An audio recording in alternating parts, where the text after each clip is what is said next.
Yesus sudah mau kembali. Tidak ada khotbah aman-aman. Kita butuh makanan keras, bukan bubur saring. Pendeta kayak saya ini tidak peduli perasaan orang, saya peduli perasaan Allah. Karena kalau ada pendeta jaga perasaan manusia dibanding jaga perasaan Allah, ini pendeta bukan hamba Kristus.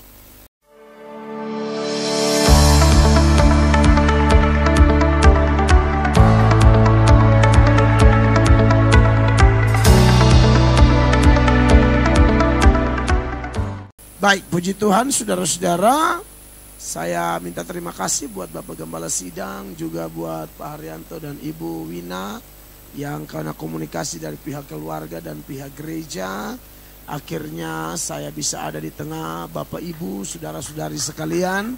Saya percaya Roma 8 ayat 28 bahwa kita tahu sekarang Allah turut bekerja dalam segala hal untuk mendatangkan kebaikan bagi setiap orang yang mengasihi Dia, yaitu setiap orang yang terpanggil sesuai dengan rencananya. Dan mungkin beberapa Bapak Ibu pernah melihat saya di media, namun saya rasa perlu memperkenalkan nama lagi supaya kita lebih akrab, lebih dekat. Karena ada orang bilang kalau tidak kenal tidak sayang. Walaupun ini tidak mutlak menjadi nyata dalam kehidupan sehari-hari, karena faktanya banyak orang saling kenal tapi tidak saling sayang juga. Tapi khusus kita di ruangan ini yang dikuasai oleh Roh Kudus, ungkapan itu harus benar-benar nyata. Amin. Kalau saling kenal harus saling sayang. Karena kalau Yudas kelihatannya kenal Yesus tapi ciumannya ciuman penuh kemunafikan. Oleh karena itu kita hindari yang kayak begitu dalam gereja. Amin. Nah, kekasih Tuhan, saya Pendeta Mel Atok dari NTT. Saya datang bersama istri dan kedua anak saya. Anak saya ada 4 sebenarnya. Karena sebelum ketemu istri, belum pacaran pun, saya khotbah Kalimantan, di Kalimantan pedalaman. Saya sudah sering tuh mengkhotbahkan dan berkata, kelak saya akan punya anak 4 orang, laki-laki semua. Benar. Dan pada waktu anak saya sudah ada, orang dari Kalimantan itu karena dia kuliah di Jogja, dia pastikan yang Pak Mel biasa khotbahkan tahun 2004 di Kalimantan itu benar atau tidak. Dan ternyata memang Tuhan buktikan. Waktu masih pacaran juga saya bilang sama istri, saya sudah pernah bilang loh, saya akan punya anak 4 laki-laki. Jadi kalau jadi dengan saya, apakah siap melahirkan 4 laki-laki? Ya namanya masih pacaran, jadi orang kan bilang iya saja gitu loh. Dan ternyata setelah menikah Tuhan memang kasih kami 4 putra. Itu bukan karena saya hebat berdoa, tapi Tuhan yang kita sembah itu hebat. Yang hebat itu bukan pendoanya, penjawab doanya. Yang setuju beri tepuk tangan yang meriah. Sebab kalau pendoa terlalu ditonjolkan, kemuliaan dirampas, sombong, itu celah buat setan. Dan itu yang menumbangkan banyak hamba Tuhan. Karena bukan lagi kristosentris, tetapi gembala sentris atau pendeta sentris. Saya tidak tipe pendeta begitu. Saya memang betul-betul mendorong umat Kristen dimanapun, sejauh pemberitaan firman saya bisa didengar. Saya mau jemaat digerakkan untuk terikat dengan Kristus. Amin. Itu yang paling utama. Dan saya juga bilang sama pacar saya yang sudah menjadi istri saya ini, bahwa kalau saya punya anak, saya mau beri nama anak saya unik, lain daripada yang lain. Tidak ada di dunia, tidak ada di Indonesia. Dari Sabang sampai Merauke, dari Pulau Miana sampai Rotendao, tidak boleh ada orang nama sama seperti anak-anak saya. Karena nama anak-anak saya itu seturut-urutan abjad. Jadi 4 anak itu maksudnya adalah saya mau sapu kasih rata dari A sampai Z. Nah ini yang nomor 1 nih, berdiri sebentar kakak. Ini yang dari A sampai F. Saudara panggil dia Upsdev. Ada di The Breeze. Upsdev. ABC kan Ups. Sit down buddy. Ya, Upsdev. Kan bacanya gitu. Upsdev. Kalau Rudi, Yono, Tono kan udah biasa ya. Ya, Narjo begitu kan biasa. Tapi kalau Upsdev itu different. Asli different banget. Ups APSDEF. Butuh doa dan puasa, Bu ya. Lengkapnya APSDEF Melkris Joines Hormuato. Bapak boleh Timur, Ana benua Amerika Serikat. Haleluya. Yang kedua, stand up please. Ya, ini dari G sampai L. Bacanya Gitskel. How about that? Gitskel, silakan duduk. Gitskel Melkris Michael Hormuato. Kadang-kadang orang bisa panggil mereka dengan nama tengahnya Michael, ini John. Bisa-bisa saja. Tapi memang saya mau bikin unik. Yang dua lagi di rumah tuh. Yang nomor 3 M sampai S. MNOPQRS bacanya Nopkirs. Ya, sudah terjadi. Mau dirubah juga di Spendu sudah catat semua ya. Jadi tidak akan ada berubah. Sebagaimana Tuhan Yesus tidak berubah, nama anak-anak saya juga tidak berubah. Dahulu, sekarang, sampai selama-lamanya. Yang terakhir T sampai Z itu bacanya Tuvexis. APSDEF Gitskel Nopkirs Tuvexis. A sampai Z Sapurata. Dan saya niru orang Israel, orang Yahudi kalau kasih nama anak selalu ada arti.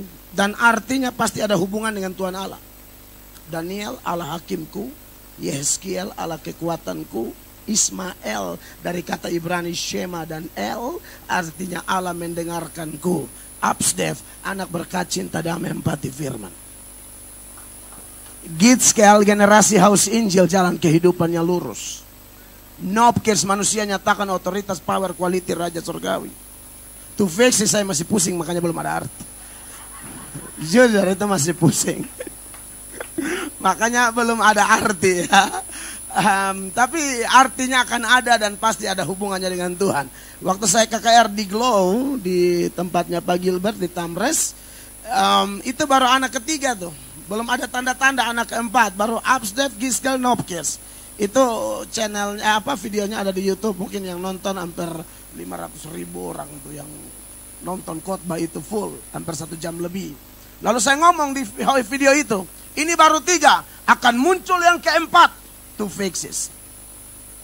Hidup ini kan bukan hanya beriman, perkataan iman penting. Amin, saudara-saudara. Ya, kita harus melayani Allah yang hebat, Allah yang besar.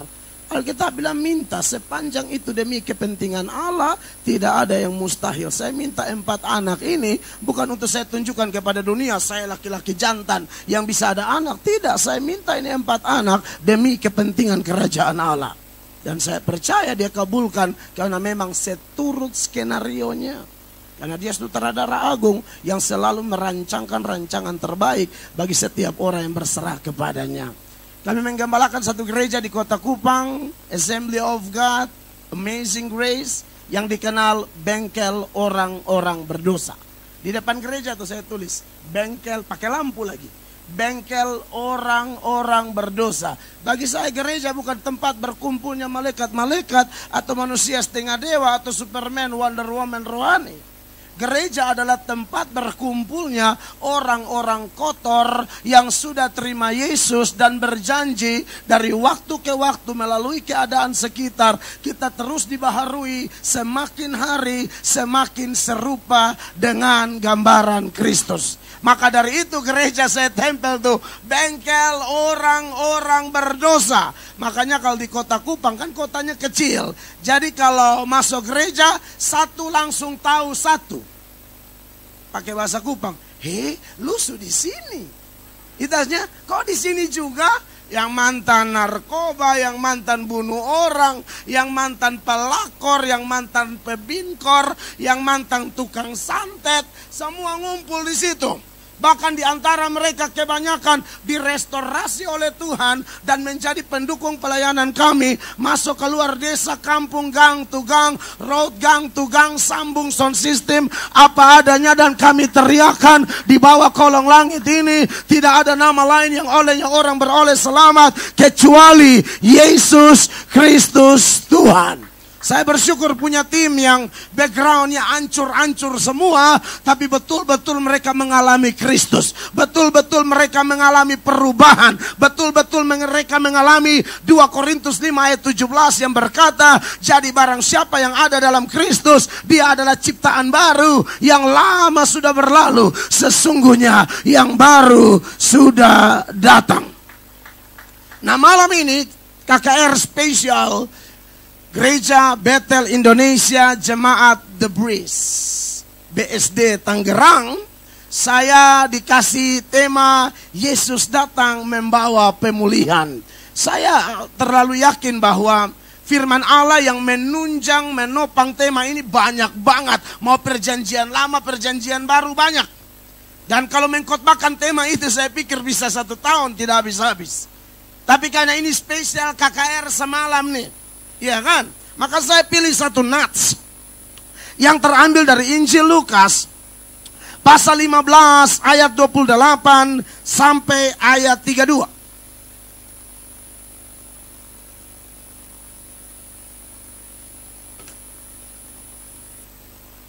Wow, ini pasti pemain ayatnya memang sudah dipersiapkan ya.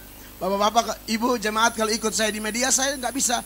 Dulu sering pakai PowerPoint, tapi jadinya kayak kuliah, lalu ketergantungan materi, apalagi KKR begini harus spontan, tapi kita juga tetap lihat waktu ya. Kita bukan karena spontan lalu hantam sampai 11:30 malam, maka hanya Tuhan yang tahu ya. Oke, kita baca berbalas-balasan ya Bapak Ibu jemaat ya. Saya mulai dari dahulu dari saya. 28 Bapak Ibu ikut dari belakang, nanti ayat 32 kita jumpa di sana alias baca sama-sama. 28, maka marahlah anak sulung itu dan ia tidak mau masuk. Lalu ayahnya keluar dan berbicara dengan dia. 29 jemaat 23. Tetapi ia menjawab ayahnya, katanya, telah bertahun-tahun aku melayani Bapa dan belum pernah aku melanggar perintah Bapa. Tetapi kepadaku belum pernah Bapa memberikan seekor anak kambing untuk bersukacita dengan sahabat-sahabatku. Tetapi baru saja datang anak bapa yang telah memboroskan harta kekayaan bapa bersama-sama dengan pelacur-pelacur, maka bapa menyembelih anak lembu tambun itu untuk dia. 31. Kata ayahnya kepadanya, anakku, engkau selalu bersama-sama dengan aku, dan segala kepunyaanku adalah kepunyaanmu. Sama-sama 23. Kita patut bersukacita dan bergembira karena adikmu telah mati dan menjadi hidup kembali. Ia telah hilang dan didapat kembali. Bapak Ibu jemaat yang dikasihi oleh Tuhan Yesus Kristus, di bawah tema Yesus datang membawa pemulihan, kita menyoroti Lukas pasal 15 ayat 28 sampai ayat 32, dan kita mungkin sudah tidak asing lagi dengan nats ini. Nats ini adalah penggalan dari perumpamaan yang diangkat oleh Yesus dalam Lukas pasal 15 mulai ayat 11 sampai ayat 32. Tapi karena ayatnya kepanjangan, maka saya ajak kita baca mulai ayat 28 sampai ayat 32. Seperti kita tahu Bapak Ibu bahwa kalau Tuhan Yesus memberikan sebuah perumpamaan, biasanya di dalam perumpamaan itu ada penggambaran-penggambaran khusus yang Yesus maksudkan. Dan itu sudah pasti hati Bapa di sorga yang mau diseberangkan kepada para pendengar pada waktu itu. Ada jenis perumpamaan yang bersifat cerita seperti ini, tapi ada perumpamaan yang diperagakan. Artinya ada orang atau tokoh atau benda yang dipakai oleh Tuhan. Misalnya perumpamaan tentang rumah tangga Nabi Hosea. Itu perumpamaan juga, tapi Hosea dan istrinya yang namanya Gomer pelacur itu dipakai oleh Allah sebagai alat peraga untuk menggambarkan hubungan antara Tuhan Allah dan Israel. Kadang-kadang Tuhan Yesus memberi perumpamaan berupa tindakan langsung untuk membuktikan bahwa kalau orang mengaku beriman tapi tidak menghasilkan buah, yang ada adalah terkutuk. Makanya dia pernah kutuk pohon ara. Itu langsung loh. Itu jenis perumpamaan yang dalam tindakan. Tapi yang ini, saudara-saudara, ini perumpamaan dalam bentuk cerita. Dan dari ayat-ayat ini, bahkan sepanjang Lukas 15 ayat 11 sampai ayatnya yang ke 32, paling tidak ada 3 tokoh besar yang disoroti di sana. Ada tokoh bapa, ada tokoh sulung, dan ada tokoh bungsu. Siapa tokoh sulung di sini, saudara-saudara? Tokoh sulung, kalau kita lihat latar belakang perumpamaan ini, Yesus sedang mengangkat perumpamaan seperti ini untuk menegur, untuk menyindir orang-orang sombong rohani yang ada pada waktu itu. Siapa mereka? Farisi dan ahli Taurat. Orang-orang yang merasa begitu layak sekali, paling dekat, paling pantas untuk dekat dengan Bapa, ada di rumah Bapa, bisa melayani. Itu kelompok-kelompok Farisi. Farisi sekarang sudah tidak ada di Israel. Bahkan mungkin saya harus bilang memang tidak ada di Israel. Tetapi spirit Farisi itu kadang-kadang banyak loh di gereja-gereja. Ada orang-orang yang sombong rohaninya minta ampun, merasa diri paling layak, merasa diri paling pantas, merasa diri hanya dia yang berhak untuk ambil bagian dalam pekerjaan Tuhan. Saya pikir ini spirit-spirit yang membahayakan gereja dan kita harus pangkas dalam nama Yesus. Kalau tidak, ini tidak akan menuai jiwa, tapi ini akan menjadi penghambat pintu sorga di gereja-gereja. Maka saya bersyukur bahwa gereja kita di tempat ini adalah gereja yang welcome, amin, terhadap siapapun yang rasa diri berdosa dan Anda butuh penebus. Di sini salah satunya. Semua saudara saya yang ada di Tangerang, nanti kalau Anda nonton ini di media, Anda diundang datang ke sini untuk memuji menyembah rasa hadirat Allah di sini. Sebab 2-3 orang berkumpul sepakat Yesus hadir, dan perjumpaan dengan Yesus tidak akan pernah mengecewakan siapapun. Amin, Bapak Ibu terkasih. Tetapi kekasih Tuhan, saya tidak akan terlalu banyak menyoroti tokoh sulung dalam perumpamaan ini. Saya akan lebih banyak menyoroti tokoh anak bungsu dan tokoh bapa di dalam teks ini, saudara-saudara. Kalau sulung menggambarkan Farisi atau semua orang sombong rohani sepanjang zaman, selama planet ini masih ada, maka siapakah si bungsu? Si bungsu, saudara-saudara, sebenarnya adalah Yesus memaksudkan menggambarkan semua orang berdosa, baik pada waktu itu maupun zaman sekarang dan seterusnya. Sebelum Yesus kembali, semua orang berdosa, Anda boleh tarik diri Anda dan Anda masukkan ke dalam cerita ini. Dan saran saya, posisikanlah dirimu seperti si bungsu dan bukan si sulung. Karena si sulung ada di rumah Bapa tapi tidak punya hati Bapa. Ada di rumah Bapa tapi hatinya tidak kayak Bapa. Bapa terima bungsu, dia ngomel-ngomel. Bapa bikin acara karena yang mati telah hidup kembali, yang hilang telah didapat kembali. Sulung malah rewel, rese, ngotot, protes, demo. Kita nggak begitu, saudara-saudara. Amin. Kalau Anda rasa diri Anda orang berdosa, mari kita tarik ke bungsu ini. Dia orang berdosa. Itulah kita. Amin. Secara garis besar, sepanjang teks ini, Anda hanya temukan 2 sisi yang menarik dari si bungsu. Sisi yang pertama adalah sisi positif, dan sisi yang kedua adalah sisi negatif. Saya mau mulai dari negatif dahulu. Apa sisi negatif dari si bungsu ini? Perlu Bapak Ibu ketahui bahwa orang Israel itu kan punya hukum adat istiadat, ketentuan secara seremonial atau ceremonial law untuk yang namanya bagi warisan. Dan biasa kalau warisan dibagi itu anak sulung tuh dapat 2 kali lipat. Karena dalam cerita ini anaknya cuma 2. Maka yang sulung pasti dapat lebih banyak. Sulung dapat 2/3, bungsu dapat 1/3. Dan ada kebiasaan lain, harta atau warisan itu akan dibagi kalau orang tuanya sudah sakit-sakitan, rasa mau mati. Lalu dia panggil, kamu dapat bagian yang ini, kamu bagian ini. Yang sulung abang, kamu dapat 2/3 ya dek, kau dapat 1/3 ya dek ya. Kayak gitu, itu budaya tuh. Tapi Anda lihat dalam teks ini, Bapak lagi sehat-sehat, Bapak belum ada mau niat bagi-bagi warisan. Walaupun dia punya warisan, bukan dia nggak punya. Walaupun cuma sepertiga, tapi dia dapat. Tapi kurang ajarnya. Nah inilah sisi negatifnya si bungsu. Bapak masih hidup, tapi dia anggap bapak sudah mati. Kenapa? Karena bapak belum sakit, belum niat bagi. Dia udah nagih duluan. Ngotot lagi. Tapi itulah bapak ya. Ini bapak yang hatinya lain daripada yang lain.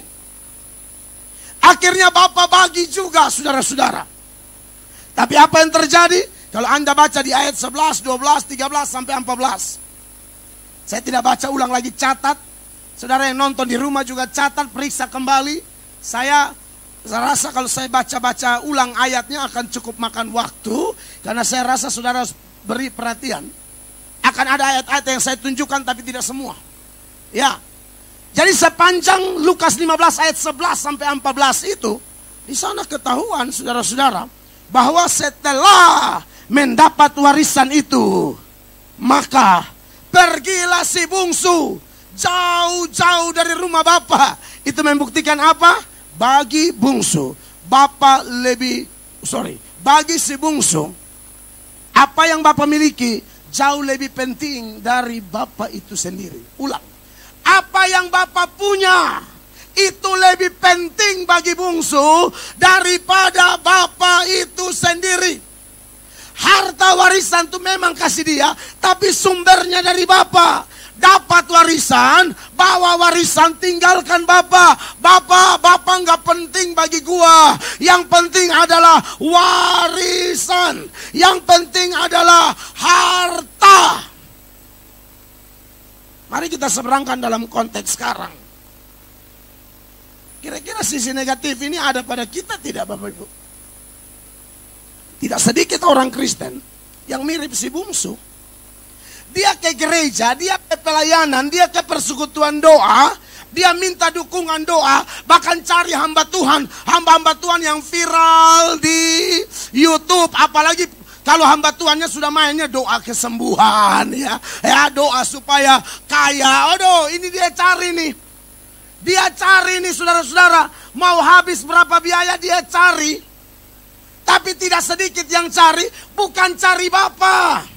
Karena dia sakit dia cari sembuh. Karena dia sudah umur 35 apalagi perempuan belum nikah.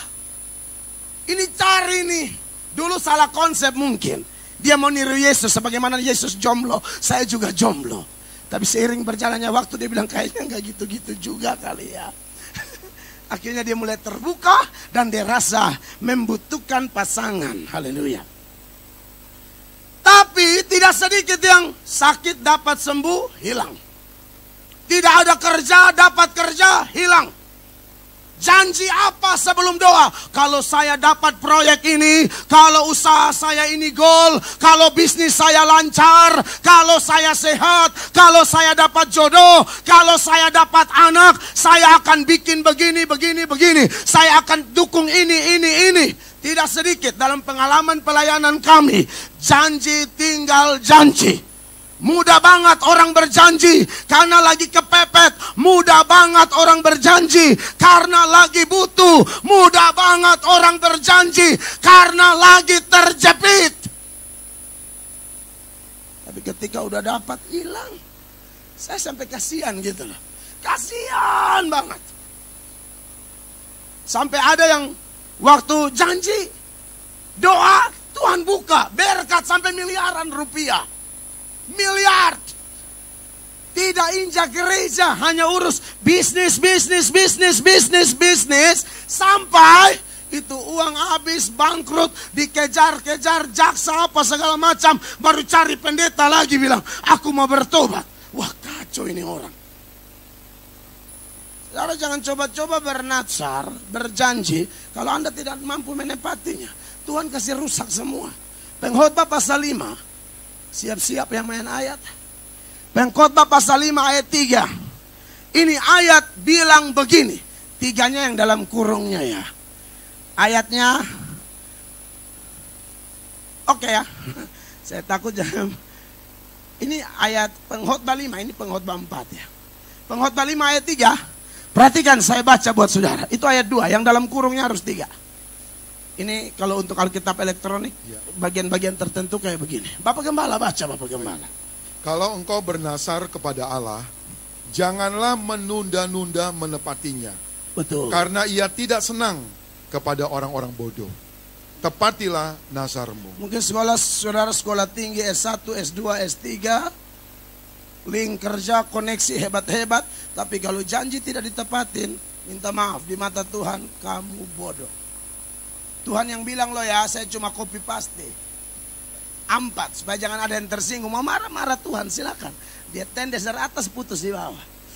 Napas dia yang pegang, dia tekan di atas, jantung stop di bawah. Innalillahi wa innalillahi raji'un. Jadi jangan coba-coba ya. 4, silakan perhatikan Bapak Gembala. Lebih baik engkau tidak bernasar Iya, siapa suruh? daripada bernasar tetapi tidak menepatinya. 5 sama-sama, 1, 2, 3. Janganlah mulutmu membawa engkau ke dalam dosa, dan janganlah berkata di hadapan utusan Allah bahwa apa? Engkau hilaf. Apakah perlu Allah menjadi murka atas ucapan-ucapanmu dan merusakkan pekerjaan tanganmu? Jangan coba-coba. Jangan cepat mulutmu membawa engkau kepada malapetaka. Tuhan tidak minta Anda berjanji. Prinsip Tuhan itu begini Bapak Ibu ya. Dosa sebesar apapun Tuhan ampuni. Tapi janji Anda tidak ada yang Tuhan lupa. Beda nih, tolong dicatat. Dosa Anda sekotor apapun, segelap apapun, Tuhan ampuni. Tapi janji-janji kita Allah tagih. Saya ini komitmen jadi pendeta.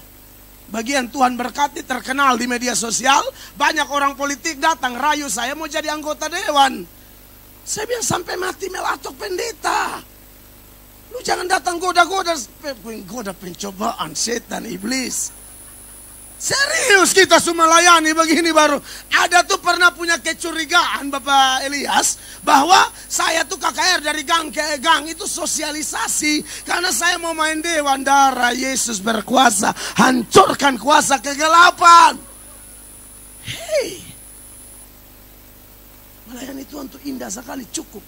Mau gubernur duduk di depan, mau wali kota, mau menteri, kita cuci tidak pakai sabun.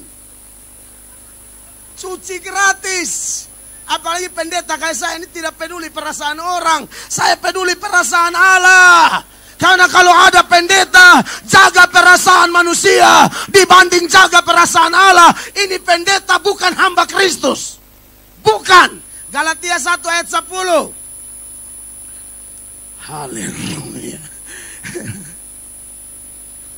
1, 2, 3. Jadi bagaimana sekarang? Adakah ku cari kesukaan manusia atau kesukaan Allah? Adakah ku coba berkenan kepada manusia? Sekiranya apa? Aku masih mau mencoba berkenan kepada manusia, maka apa? Aku bukanlah hamba Kristus.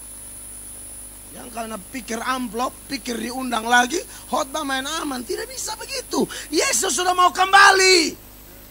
Tidak ada khotbah aman-aman. Kita butuh makanan keras, bukan bubur saring. Amin. Tuhan sudah mau datang, kok minta dimanja-manjain terus bagaimana? Tidak bisa. Amin, kekasih Allah. Bagi bungsu, apa yang Bapak punya lebih penting daripada Bapak itu sendiri. Gereja-gereja di luar negeri itu Pak ya. Saya sering di Sydney di gerejanya Pak Ambarita, Andy Ambarita. Papa mamanya Andy kenal saya. Saya sering KKR di Sydney di gereja mereka di GBI Worship Center Sydney. Beliau itu pernah marah kan ada jemaat itu kan gereja di luar negeri itu habis ibadah makan-makan kan. Waktu khotbah begini dia tidur. Tapi makan-makan di mata menyala. Seperti rohnya tuh berkobar-kobar gitu. Ini orang nih, aduh ini kacau. Hei, Yesus bilang apa? Kamu tidak hidup dari apa? Makan roti saja. Kamu hidup dari firman Allah. Kenapa khotbah lu tidur, makan-makan lu menyala? What's wrong with you? Diusir sama Bapak Gembala itu. Dia saya sesama orang keras kan saling mendoakan kan. Saling tingkatkan Pak. Kok bisa gitu loh. Di depan pendeta tuh menguapnya yang tidak ada Tuhan. Tidak jaga perasaan pendeta terbang berapa jam dari NTT. Hanya untuk lihat luar. Oh wow. Berapa lama sih khotbah? 1 jam paling top. Iman bertumbuh dari mana? Mendengar firman Allah, makan terlalu banyak gula tinggi. Amin. Sekarang tanya, mau iman yang tinggi atau gula? Oh iya dong. Kenapa orang suka aneh-aneh begitu ya? Firman Allah perhatian, saya di GBI Goshen, Surabaya tuh saya marah Pak. Satu tuh tidur sampai keluar barisan Pak. Saya bilang luruskan barisan, luruskan. Ternyata gembala orang Surabaya atau lembut, tidak berani tegur. Selesai saya tegur, Pak Lukas tanya aja, ada di YouTube tuh. Pak Lukas bilang, Pak terima kasih, itu orang sudah lama saya simpan hati. Tuhan utus saya Pak. Tuhan utus saya indah tepat pada waktunya, haleluya. Dengar khotbah. Ibadah 4 kali, kalau kau rasa ngantuk ibadah 1, ikut ibadah 3. Kok repot amat? Gereja bikin ibadah banyak supaya kau lihat mana jam tidur, mana jam segar. Kan begitu. Kok repot amat? Oh saya paling tidak bisa begitu Bapak Ibu. Bahaya itu. Yang rugi Anda, kami tidak rugi. Anda rugi besar. Kenapa rugi? Dengar ini. Tidak ada khotbah yang tidak relevan. Saudara datang, dengar khotbah apapun, ya, Anda rasa kok nggak cocok ya sama masalah saya. Katanya KKR, pendeta dari timur, mana tidak nyambung. Hello, dengar, tahan dirimu, dengar penjelasan ini. Alkitab berkata apa? Firman yang pergi tidak kembali dengan sia-sia. Tidak ada khotbah tidak relevan. Petrus dan teman-teman lagi ada dalam zona nyaman, ikut Yesus kemana-mana, mujizat. Jadi pusat perhatian karena menyedot simpati orang begitu banyak. Tidak bisa dihindari bahwa timnya Yesus kecipratan popularitas. Lagi zona nyaman, Tuhan Yesus khotbah begini, nanti kamu ditangkap loh. Apa coba nyambungnya? Kita lagi lihat mujizat, kenapa ngomong pengadilan? Tetap kenapa ngomong ditangkap? Kenapa bilang kamu akan dibawa ke pengadilan, kamu akan dihakimi, kamu akan dianiaya karena namaku. Padahal zonanya zona nyaman, khotbahnya tidak nyaman. Dengar, waktu itu belum nyambung. 1 minggu belum nyambung, 2 minggu belum nyambung. Yesus naik ke sorga, hari Pentakosta Petrus khotbah 3.000 orang bertobat. Mereka doa buat itu orang di pintu gerbang indah, di mana Petrus berkata, emas dan perak tidak ada padaku, tetapi demi nama Yesus orang Nazaret itu, bangkitlah dan berjalanlah. Setelah gara-gara mujizat itu, justru mereka ditangkap, mereka diadili. Ternyata setelah beberapa waktu, khotbah itu relevan. Mungkin sekarang belum relevan, 2 minggu lagi bisa relevan. Dengar khotbah ini baik-baik.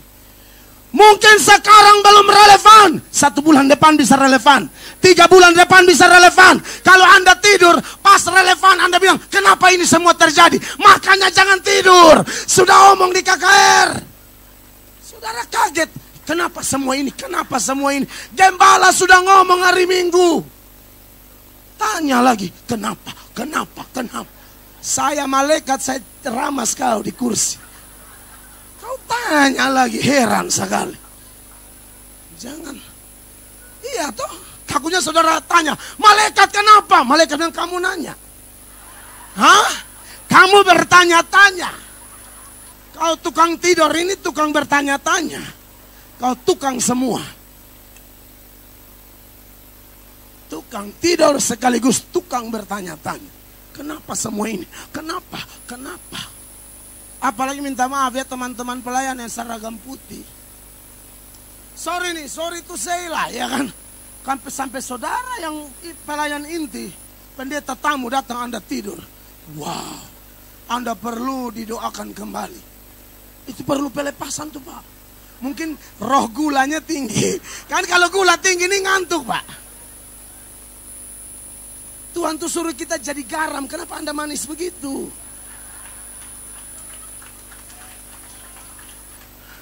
Janganlah. Sorry ya, saya ini kuliah di Jakarta saya.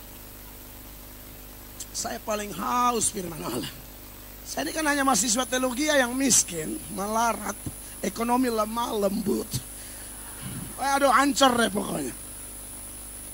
Saya pelayan tukang sapu gereja di GBI, kemuliaannya memulihkan. Itu yang digembalakan oleh orang tuanya, Semi Simorangkir, Kak Sari Simorangkir. Saya berani ngomong di media nih, kenal baik. Amang dan Inang itu kenal baik saya. Bapak Simorangkir, Mama Boris Menjuntak. Saya mahasiswa teologi, tukang sapu gereja. Selesai sapu gereja, gereja cuma satu kali toh, susun salon semua. Saya ini pengerja, bukan tahu-tahu nongol pengkhotbah, enggak. Suka babat rumput di halaman gereja. Sering tuh jalan kaki ke gerejanya Pak Yakob almarhum belum meninggal. Kan saya ini rasa kelak saya jadi pengkhotbah. Jadi perlu belajar banyak dari pengkhotbah-pengkhotbah senior. Pergi bawa catatan. Selesai dari Pak Yakob, iya kan, sorenya Tiberia Center kan dekat. Jadwalnya Pak Yuda Mailol, Pak Gilbert, Pak Theodoras Tabaraka, Pak segala macam di situ. Makanya nama-nama yang lain gitu loh. Sorry, itu bahasa NTT ya. Saudara yang itu jangan pikir, nggak sopan banget nih orang, nggak, itu memang kadang-kadang timur saya muncul ya. Jadi pendeta segala macam, itu maksud. Aduh, saya nulis. Belajar khotbah mereka kan pemahaman masih pas-pasan. Belajar 5 tahun juga nggak cukup, harus belajar dari orang. Khotbahnya saya pakai khotbah lagi di orang. Bukan untuk apa-apa, untuk jiwa-jiwa diselamatkan. Saya belajar dari orang, saya bukan turun dari langit yang tahu semua ayat. Damai sejahtera. Jadi itu jalan kaki Pak. Jalan kaki Pak. 5.000, 10.000. Gorengan di pinggir jalan, saya kasih rafta semua. Makan gerakan cepat, aku asat foto langsung segar. Haleluya, menyembah dengan penuh sukacita. Oh iya dong, takutnya musik enak, WL enak, menyembah lapar, menyembah pegang perut. Ini bukan urapan, memang ancar dalam nih. Ya.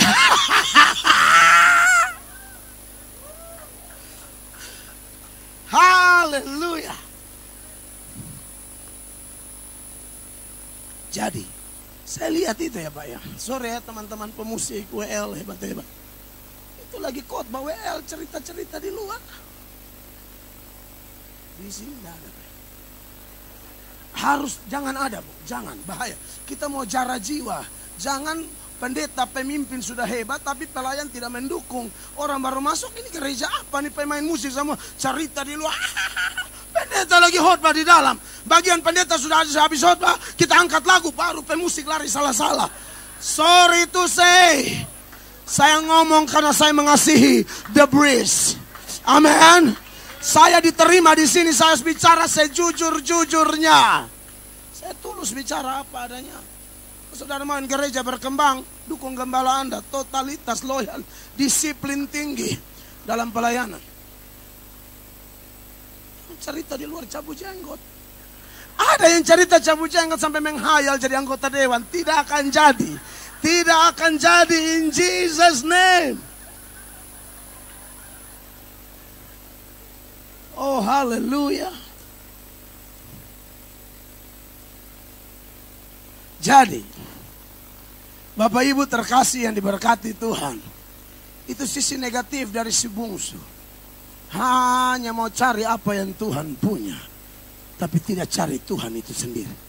Padahal dia lupa, kalau dia punya semuanya tanpa Tuhan, sesungguhnya dia tidak punya apa-apa. Tapi kalau dia dapat Yesus, sekalipun dia belum punya apa-apa, dia ahli waris kerajaan sorga. Beri tepuk tangan bagi Yesus. Sisi negatif yang lain dari si bungsu adalah ketika dia pergi jauh, tinggalkan rumah Bapa. Sisi negatifnya adalah anak ini tidak mau diatur. Anak ini tidak mau diatur. Di rumah Bapa tuh banyak aturan.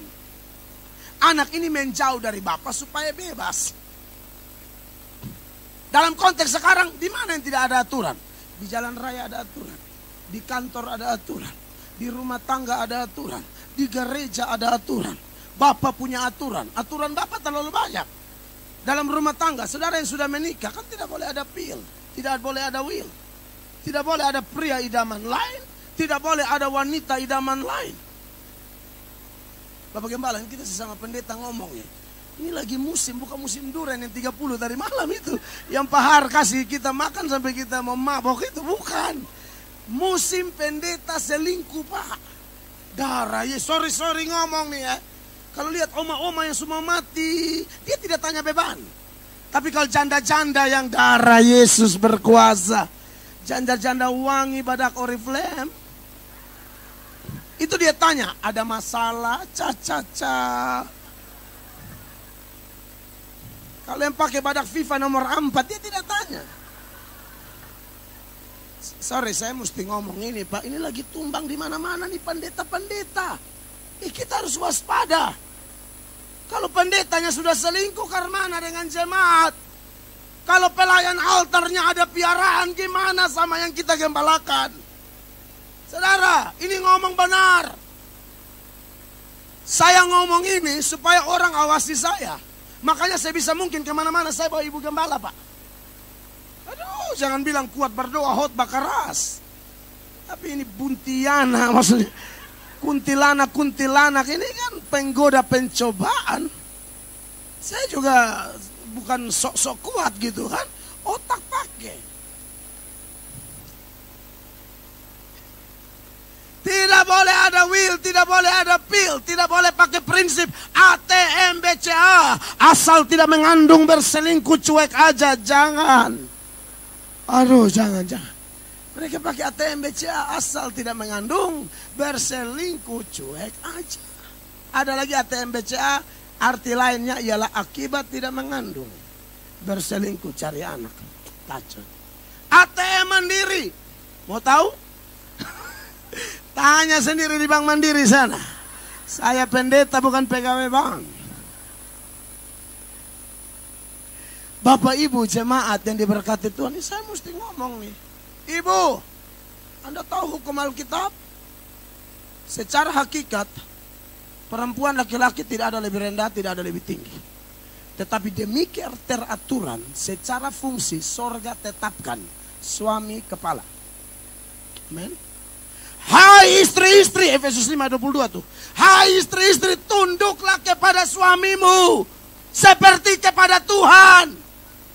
Jangan suami omong lain, kau bikin lain, ibu. Sorry saya ngomong. Kadang-kadang suaminya tidak mau selingkuh, tapi istrinya memang Yesus, hanya Yesus yang tahu. Bapak-bapak di sini menatap saya dan berkata, ini pendeta yang diurapi Allah.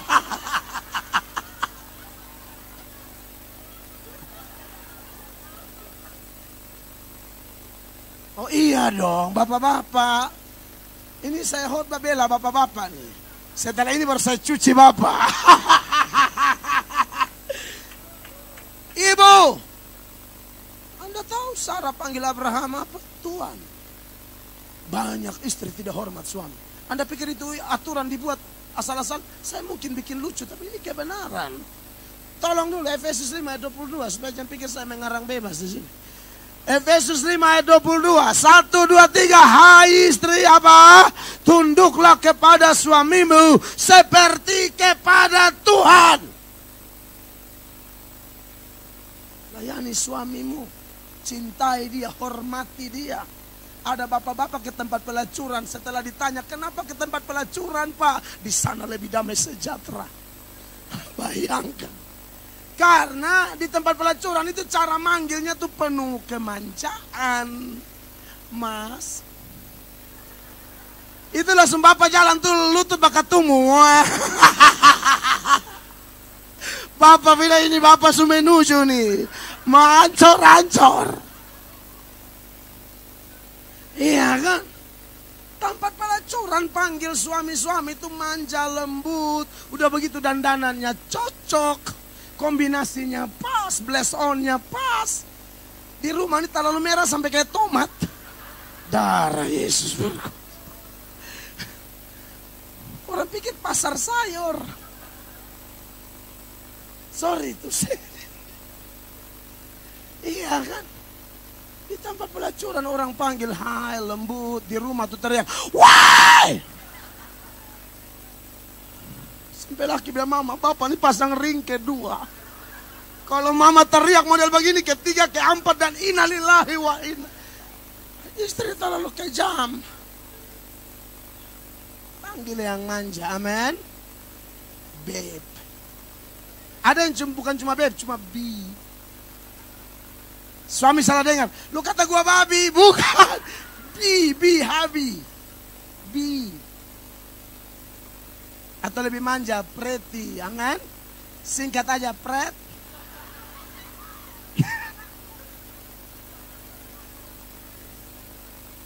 Bapak, Ibu, jemaat yang dikasihi Tuhan Yesus. Istri-istri, hormati suamimu. Amin. Layani dia, hormati dia. Saudara mengasihi dia, menghormati dia. Sebenarnya Anda menghormati Tuhan. Sudah? Ibu sudah? Siapkan dirimu. Hei suami. Suami-suami tercinta. Kalau istri sudah tunduk, tolong ini tunduk di sini bukan dalam segala hal, sepanjang Anda tetap ada dalam firman. Ya iya. Ini ibu-ibu menatap saya dan berkata, undang dia sekali lagi. Oh iya, makanya dia pakai penekanan seperti kepada Tuhan. Artinya sepanjang suami menggunakan posisi wewenang itu sesuai otoritas, sesuai koridor batasan firman Allah. Kan ada suami jadi dipakai setan, nggak dukung istri pelayanan. Ini bahaya, ada suami kayak begini nih. Padahal gara-gara pelayanannya istri, gara-gara doanya istri, makanya dia diberkati, dia sehat, belum serangan jantung. Dia nggak nyadar itu. Percayalah, bapak-bapak, ibu-ibu juga dipakai Tuhan, bukan cuma kita. Tolong lompat ayat 28 Pak, 28 Pak. Efesus 5. Suami, dengar, demikian juga suami harus apa? Mengasihi istrinya sama seperti tubuhnya sendiri. Siapa yang mengasihi istrinya, mengasihi dirinya sendiri. Ingat hukum tabur tuai. Tabur apa tuai itu? Kalau mau dihargai, menghargai. Kalau mau mencintai, dicintai. Kalau mau istri setia, bapak setia. Waktu Anda bepergian tidak diawasi oleh istri, Tuhan Allah awasi Anda.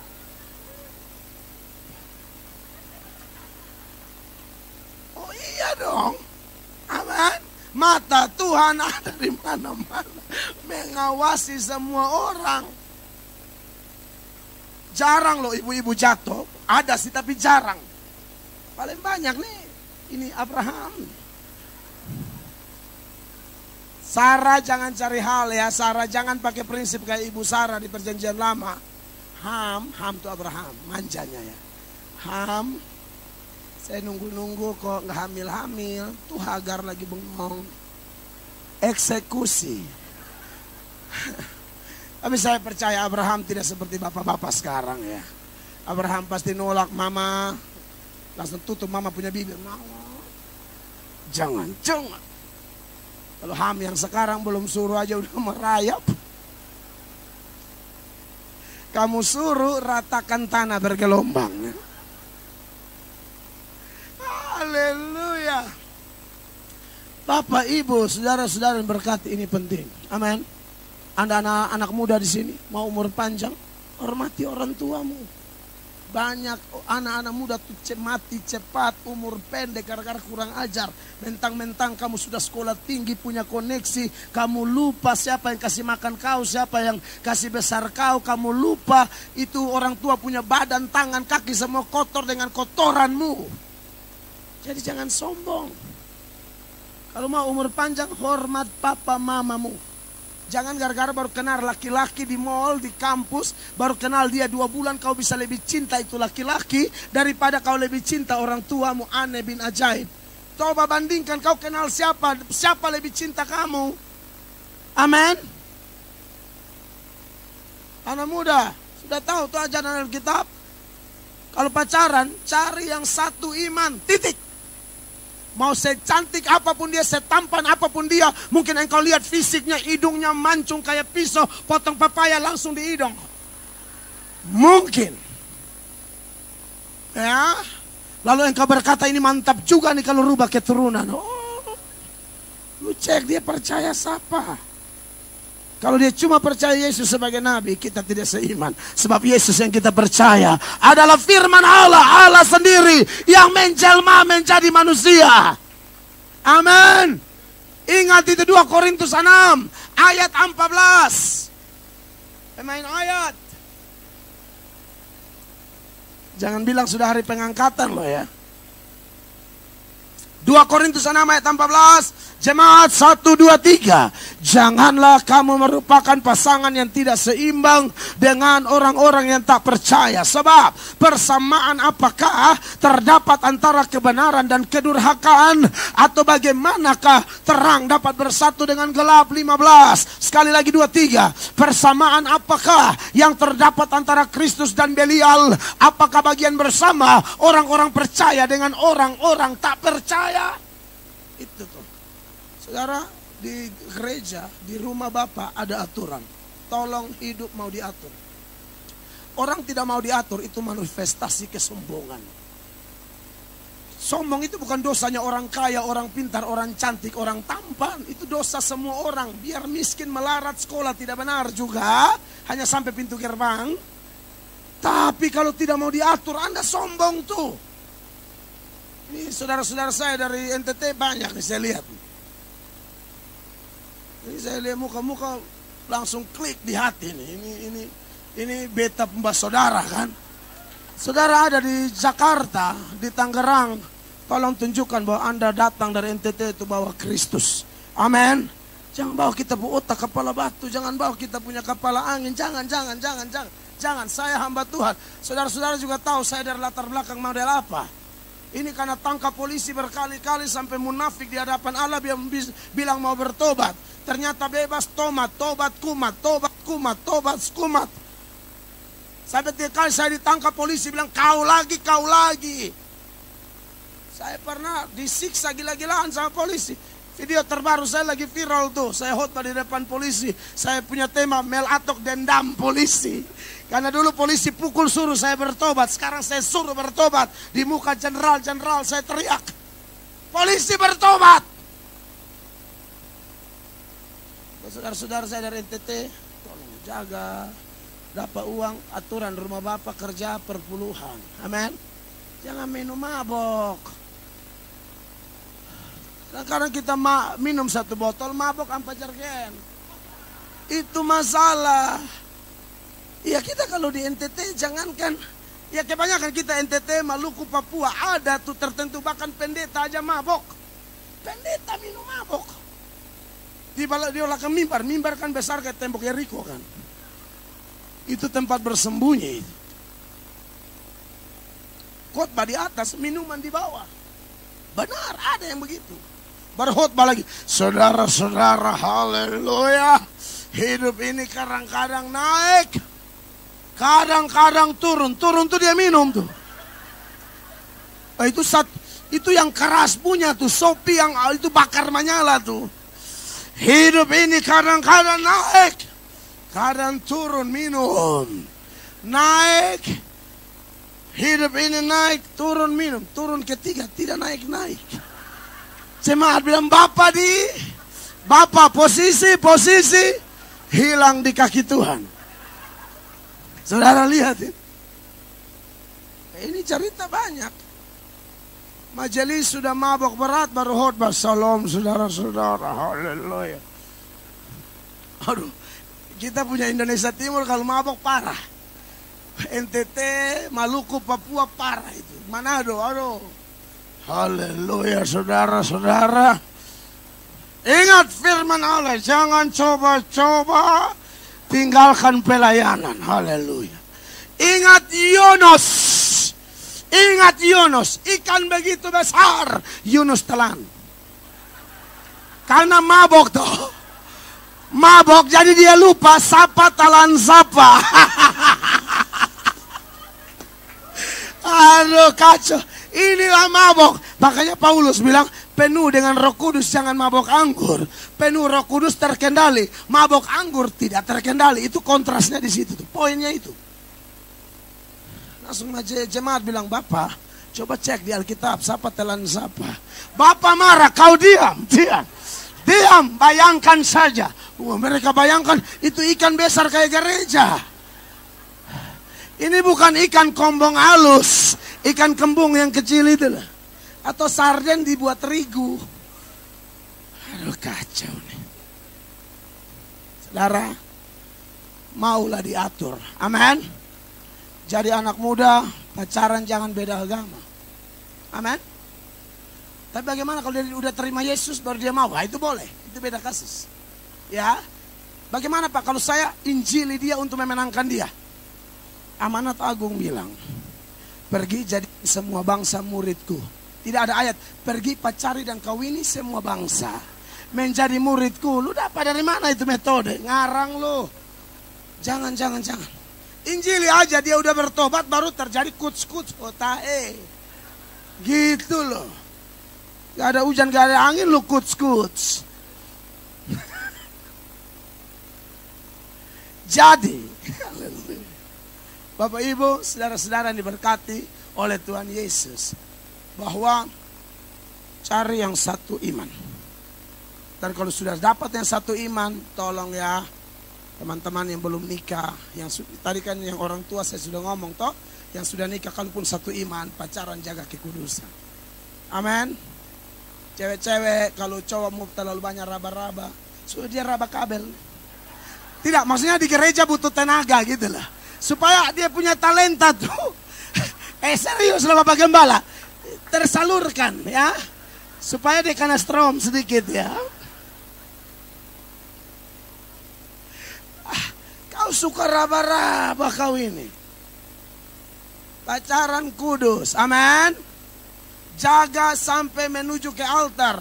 Jadi kita yang lakukan tugas pemberkatan pun enak, puas gitu loh. Kamu nikah dalam kekudusan. Kalaupun sudah pernah jatuh, tolong bangkit.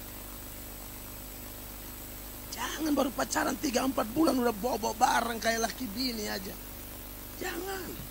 Saya ngomong apa adanya. Banyak pelayan tidak kudus Pak. Banyak altar ini kotor Pak. Saya ngomong, saya tidak mau gereja ini. Saya tidak, Bapak tidak telepon saya, Ibu tidak. Saya ngomong hati Tuhan Pak. Pacaran kudus. Jangan bikin aneh-aneh. Hindari kos-kosan berdua. Ya. Saya ngomong benar. Takutnya kita bahasa roh di sini atau di belakang kita aneh-aneh. Sorry ngomong Pak. Saya waktu di Amerika, saya hadir nih dalam pertemuan konferensi pendeta-pendeta gereja Indonesia se Amerika Utara dan Kanada. Itu ini NTT satu nongol gitu loh. Disuruh kesaksian kan. Ya saya hadir tuh di Philadelphia. Tapi yang bikin saya apa bukan kesaksian saya, kesaksian orang. Bapak-bapak dari salah satu sinode gereja besar di Indonesia. Saya sebenarnya mau berani omong namanya, tapi tidak etis juga. Tapi dia sudah ekspos di mana-mana. Sebenarnya boleh-boleh aja karena dia sudah bersaksi di umum. Bahkan saya sakit diantarin obat waktu saya di New York. Saudara, itu dia bilang, ini gara-gara terlalu ini yang level gembala, ini pengkhotbah. Dia bilang kalau saya pegang mic bahasa roh, ayat keluar, jemaat sampai datang Bapak saya diberkati, saya merinding Pak. Padahal tadi malam dia lagi bersinah sama jemaat. Waktu dia bilang jemaat puji itu dia kayak disambar geledek. Saya bersinah malam minggu, hari minggu saya bahasa roh. Dan jemaat bilang, aku merinding. Itu yang bikin dia malu sama Tuhan. Dia bilang sama Tuhan, Tuhan mereka nggak tahu siapa saya Tuhan. Bersinah sama jemaat. Akhirnya lari tinggalkan ibu gembala. Ibu itu juga lari tinggalkan suaminya. Mereka kumpul kebo berdua bertahun-tahun. Sampai rata habis harta semua. Baru Bapak Gembala pulang kembali. Herannya ibu gembala terima. Waktu dalam, saya potong aja ceritanya. Waktu dalam acara itu, semua pendeta bilang boleh tanya jawab karena sudah kesaksian panjang lebar. Boleh. Tapi kami mau tanya Ibu Gembala, boleh nggak? Boleh. Ibu Gembala, kenapa kau terima Bapak sudah model begitu? Ibunya berdiri dan berkata, kalau bayi BAB yang kita buang kotorannya, bukan bayinya. Ada ibu di sini bayi BAB, buang bayinya. Buang kotorannya dong. Amin. Sekarang mereka dipulihkan, bangkit lagi, dan pelayanannya diberkati. Tapi Bapak itu kalau memang dasarnya orang dipulihkan, dia tidak malu ekspos loh.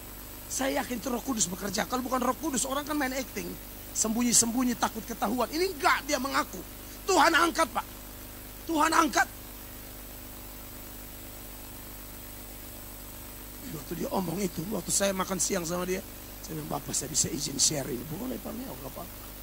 Orang di Indonesia juga tahu. Saya ngomong nama tahu nih pasti. Indonesia juga tahu. Tapi saya mau bangkit. Sekarang dua tuh saling mengasihi, mencintai luar biasa.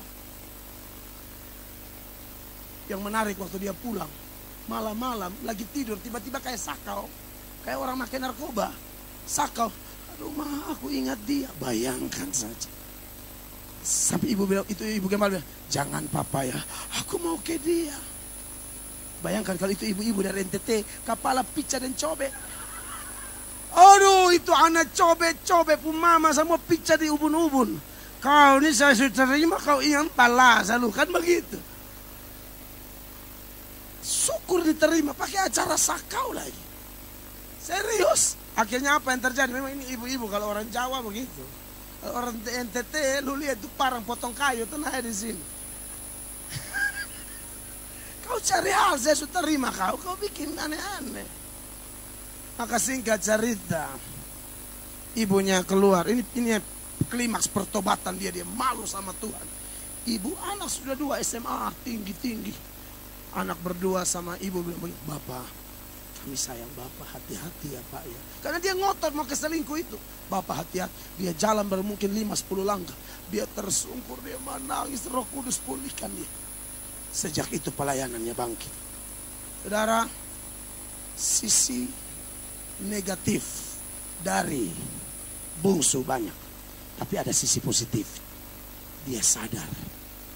Makanya kalau Anda baca di Lukas 15 ayat 17. Di sini titik balik si bungsu. Semua orang ada sisi negatif. Tapi jangan lihat negatifnya melulu. Ada positifnya. Sebagai orang berdosa, sisi positif kita kapan? Perhatikan Lukas 15 ayat 17. Masih tokoh yang sama, yaitu si bungsu yang melambangkan orang-orang berdosa yang sudah salah. Tetapi ayat ini berkata, lalu ia menyadari keadaannya.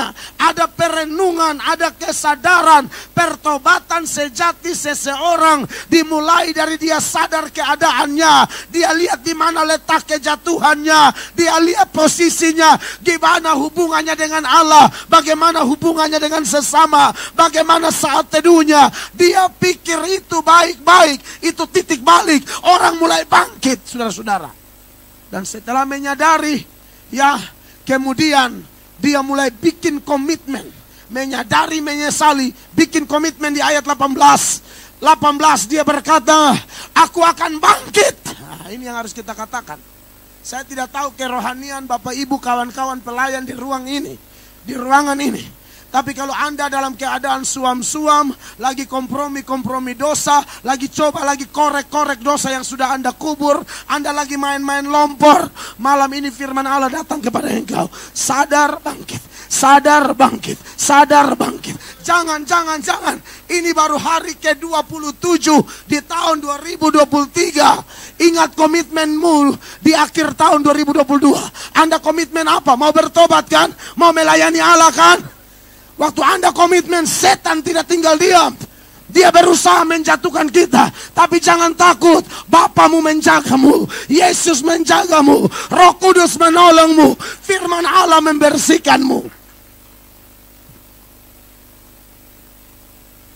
Aku akan bangkit dan pergi kepada Bapa-Ku dan berkata kepadanya, Bapa, aku telah berdosa terhadap sorga dan terhadap Bapa. Mengaku dosa. Alkitab berkata dosamu memerah seperti kermisi, dia ampun. Sejauh timur dari barat dia lempar dosa kita. Jauh ke dalam tubir laut Allah membuang dosa kita. 1 Yohanes 1 ayat 9 mengatakan, jika kita mengaku dosa kita, Ia adalah setia dan adil. Ia akan mengampuni kita dari segala dosa kita dan menyucikan kita dari segala kejahatan kita. Segala, tidak ada yang sisa. Jadi, saya senang ada di gereja ini. Sadari dosa Anda, ini sisi positif. Teladani si bungsu. Bangkit komitmen. Dan jangan menang di komitmen. Tindak lanjuti komitmen.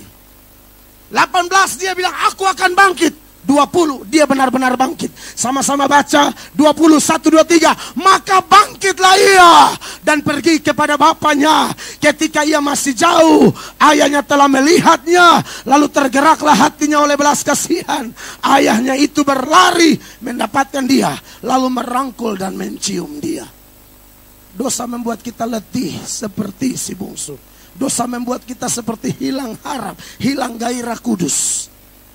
Makanya dia pulang dengan penuh loyo, layu yang luar biasa. Tapi ini ayat bilang, Bapa lari, rangkul dia. Saudara, dengar, Yesus ada di sini. Dia datang bawa pemulihan. Siapapun Anda dan saya, tidak peduli masa lalu, tidak penting. Yang paling penting kalau engkau datang malam ini, dia berfirman, marilah kepadaku semua yang letih, lesu dan beban berat, aku akan beri kelegaan kepadamu. Tidak ada janji seindah janji ini. Dan Yesus berkata, dia Allah bukan manusia sehingga ia berdusta. Apa yang dia firmankan pasti dia genapi. Amin Bapak Ibu. Bungsu pulang. Sampai bungsu mengaku dosa sesuai dengan komitmennya. 21, 1, 2, 3. Kata anak itu kepadanya, Bapa, aku telah berdosa terhadap sorga dan terhadap Bapa. Aku tidak layak lagi disebutkan anak Bapa. Menarik dalam cerita ini. Ini saya sudah mau beralih ke Bapa sekarang. Waktu bungsu mengaku, Bapa tidak bongkar lagi dosanya.